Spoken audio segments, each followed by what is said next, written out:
What's good, everyone? Welcome back to the channel. I hope you guys are having a fantastic day today. If you're familiar with Rainbow Six Siege and you're familiar with this channel, you know that I'm a fan of the game. I take some pot shots here and there, but so do the game's most loyal fans. I can confidently say that I've been enjoying Year 9 Operation Deadly Omen so far, and with the game's new surge in popularity, I think we have to sit down a little bit and talk, because even though there are a ton of new faces, a whole new surge of hype for this game, it doesn't seem to satisfy a few select individuals. And to be honest, I'm just about tired of hearing all of the same things these people are saying, so it works out. If you enjoy what you see today, be sure to smash that sub button and let's get on with it, shall we? I want to start by saying that no matter what side of the fence you stand on when it comes to the progression of Rainbow Six Siege, you have to give respect where respect is due. A lot of casual gamers don't understand that the work and effort that it takes to maintain a game and keep it alive for almost 10 years is a borderline impossible task. There are games that start off great, have great launches,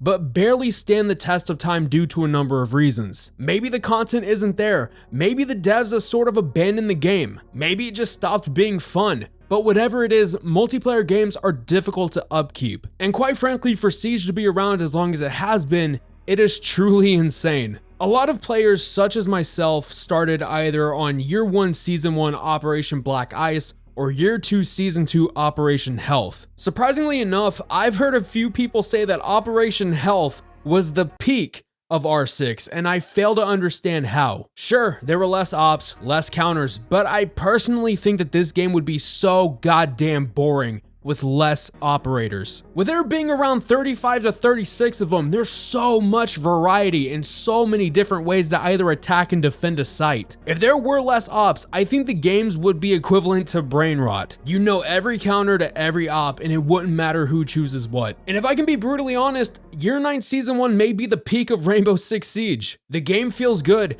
the changes they've made to the attachments and gunplay have been needed, and it feels like a return to a slower, more tactile R6 game that people like to reminisce on. But while we're talking about reminiscing on the days of old, there are a loud few that keep saying that we should have had R6 Patriots instead of Siege, that Siege needed to be a Ready or Not style game, so on and so forth. I hate to say it, but as much as I would love for Siege to have a genuine PvE experience and not that R6 extraction bullshit, the game would have died swiftly due to a lack of long-term interest. Look at games like Ground Branch, Ready or Not, both great games, don't get me wrong, but they cannot capture interest longer than a few hours at a time every time a major update comes out. A game like Siege doesn't survive in a cooperative PvE landscape, and it's not because Ubisoft just wants more money out of us. Ubisoft don't want to deliver us games we want. I genuinely think it's because Ubisoft knows that the amount of money to be made in a space like that is drier than a pack of saltines. Even if they were to add incentives and some sort of progression, I still don't think Rainbow Six Siege would be fitting as a PvE title. But guys, don't worry. Jinxie made this game as popular as it is now. He can make a PvE Siege experience popular as well. What? Now, I'm not afraid to admit, I'm a fan of Jinxie personally. He's a pretty entertaining person to watch, but also to learn Siege from. That being said, this game was doing just fine without him. It was pulling the same numbers, if not a little bit more than Call of Duty at the time. Granted, he could have put more people onto this game from a console standpoint, considering he reacts to Xbox clips all the time, but to say that he revived Siege is a major mislead. When I used to play this game on console back in the day, I remember the same things being said about Shaiko, about Pengu, about Bolo, about all these different people in the R6 community who have seemingly quote-unquote brought Siege back from the dead. Do they help influence more people to play? Absolutely. But are they the only reason people will play? Absolutely not. I want to back up a little bit, okay? Because if it's not the people wanting a PvE mode that I'm kind of tired of hearing about, it's people wanting these colorful Fortnite-esque skins completely stricken from this game. I'm gonna stand on business when I say that there is nothing wrong with the skins that are in this game. Goofy? Sure. I mean, I never in my wildest dreams could I imagine Master Chief doming other humans in the head all for the sake of capturing a bomb site. Never in my wildest dreams would I imagine Montaigne being turned into a robot. And never in my wildest dreams did I imagine a game that looked like this do something like this.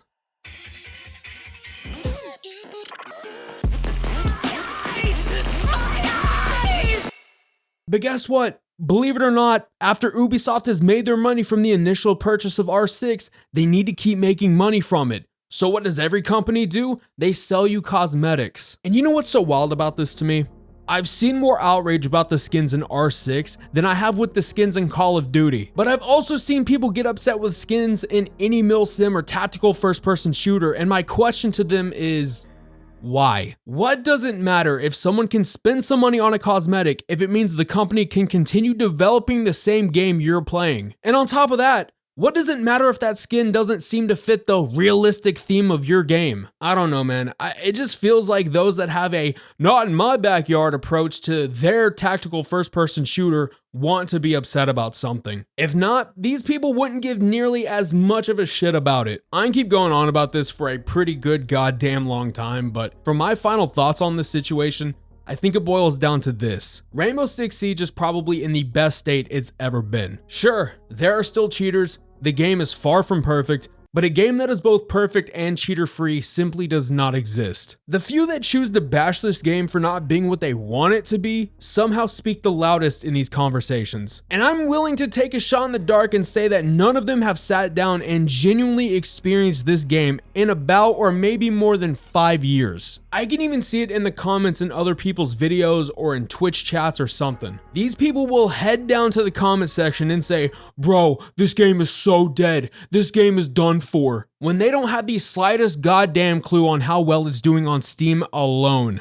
And I have an idea, one that's kind of crazy, but an idea nonetheless. Instead of wishing for this game to be something different, try to see if Year 9 is your cup of tea first. If it isn't, that's fine. But saying that Ubisoft need to give us Patriots or they need to completely 180 the progress of this game from where it is now is complete and utter lunacy. As much as I would love to see Patriots be made, it simply would not last. I'm pretty sure Ubisoft has kind of abandoned R6 Extraction because it's gone over horribly. And I know that Patriots and Extraction are two completely different things, but they're kind of cut from the same cake, if you know what I mean. You know, some may take what I'm saying and say, you're a Siege fanboy, quit sucking Ubisoft. Don't get it fucked up. I will always hold their foot to the flame when it comes to certain things either not working as intended or things that are utter bullshit. There have been times I've called them out on X for features they have in this game, like the reputation system. I think in its current state, it's a piece of shit and should get either fixed or removed. There is nothing wrong with giving Ubisoft the respect they deserve for maintaining this game for almost 10 years and doing a damn good job at it too. But most importantly, I turn the mic to you. Let me know down below what you think about Rainbow Six Siege. And while you're down there, go ahead and smash that like button and wiggle spam that sub button also YouTube can show you my content free of charge. I want to give a massive shout out to all the people that are currently supporting the channel. You guys are absolutely amazing. Thank you so much. This is Sir Blackout signing off so I can get my ass out of bronze. If you guys are willing to carry, hit me up. Later.